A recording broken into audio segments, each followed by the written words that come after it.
where you're from? My name is Heath. I'm originally from a town called Harrisonville, Missouri. That's where I grew up.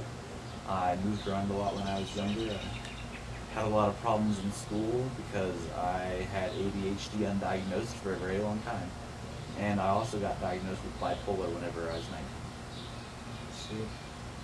Tell me what your experience was like having to deal with that growing up. When I was younger, my earliest memories of not being able to hold attention in a classroom setting was actually kindergarten. I remember it pretty far back. And I would just literally lose focus, walk out of the classroom and just wander the halls. I was pretty severe, and my parents really, they didn't do anything about it. I mean, they would talk to my teachers, I think, but they didn't do much about it. And it wasn't until I went to a public school where they started trying to talk to me, and you know, instead of just thinking I was a bad kid. Because at a private school, man, they would, if you walk out of the classroom, that was straight to the paddle room, because back then they still had corporal punishment. It's a pretty big deal for kids to have to go through that. Who have a problem is not being addressed. Particularly if they can't deal with that problem themselves. I didn't understand what was wrong with me, you know, whatever. I had all kinds of behavioral problems when I was a kid. Did doctors put you on different kinds of prescription drugs? I wasn't on any prescription drugs except for one time when I was in elementary school. My counselors would take me into their office and they would give me a strong cup of coffee with lots of sugar in it, just so I could pay attention in class. Mm-hmm. They recognized what was wrong with me, and they were trying to help me out. And it was kind of like that throughout my elementary school years, where I was constantly trying to focus, but I never got put on any medications until much later when it was too late. And I broke down and had a psychotic episode because I'm bipolar, to the point where it gets delusional and it's really uncontrollable. And as far as all that goes, I want to get out of the past.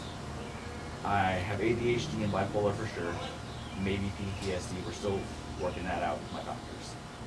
And I found that when I use cannabis, if I'm manic or being hyperactive, it'll put me in a state where I'm calm and collected and focused.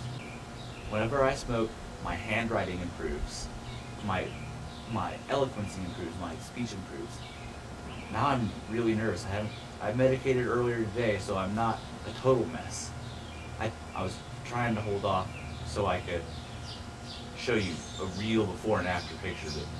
I'm still nervous, I still can't focus, and I bounce back and forth is what I'm saying. I think a lot of people don't realize what that is like to have to deal with that kind of problem. Yeah, it's really hard. Trying to go to school and trying to work and having to deal with that problem. Yeah, and my doctor's office that was providing me with free medication closed its doors and didn't tell me. What kind of medication were they? It was an antipsychotic, because I'm so bipolar that I get delusional. What was that? Geodon. And that stuff would make me have really bad muscle spasms and involuntary arm movements while I'm just standing there. And I found the only thing that would relieve those side effects was using cannabis. Like, I'd have really bad restless legs, and I found that cannabis really helped with restless leg disorder too. And I think that it's a tragedy that I'm considered a criminal because I use a plant that has little to no side effect to help me deal with life whenever I've got so many things going on in my head that I have to focus and try to deal with, that it's too much without the proper medication that I need to use for just getting by every day. The medications I'm on, right now I'm on Ziprasidone, which is called Paliperidone. No, Ziprasidone is Geodon. I'm on Invega, which is Paliperidone, which still gives me muscle spasms, still gives me a little bit of involuntary movement, but I found since I've been using better quality cannabis that it's not as bad as when I was trying to treat my symptoms with the low quality cannabis that is provided via Mexican gangsters.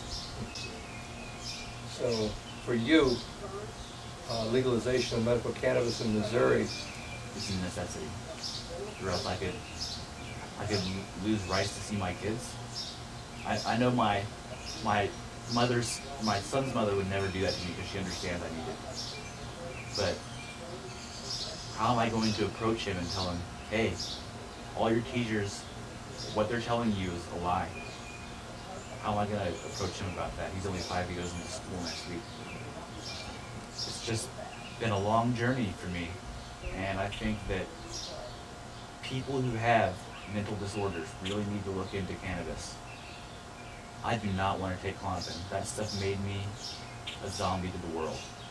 No emotions, no will to do anything.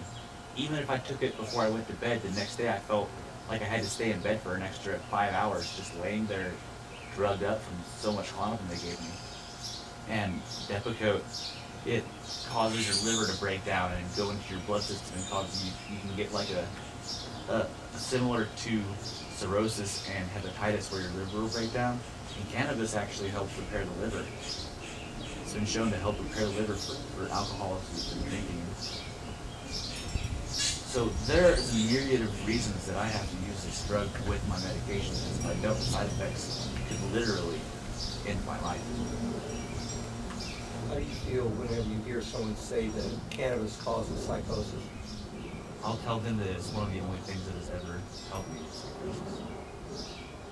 Because when my doctor's office closed, and I went on a manic episode, and I just moved to St. Louis on a whim, I got with my girlfriend, and the only times that I was not walking in the streets in the middle of the night on a manic rant was when she would go get a blunt from some gangster in the hood who I didn't want to go down and see, and I would be able to sit down there, smoke it with her, and have a normal conversation where I wasn't delusional and I wasn't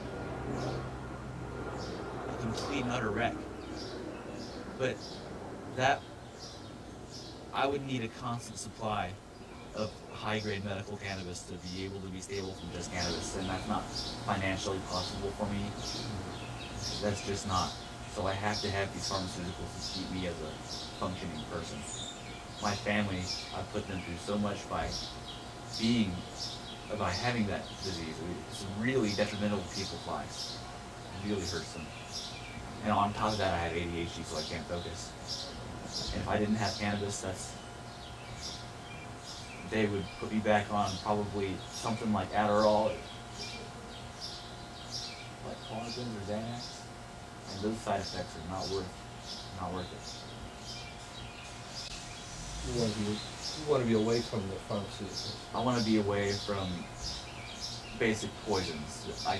The poisons that I can avoid, I will avoid. And that's pretty much my medical story. That's excellent. Thank you, sir. Thank you. Appreciate it. No problem, man.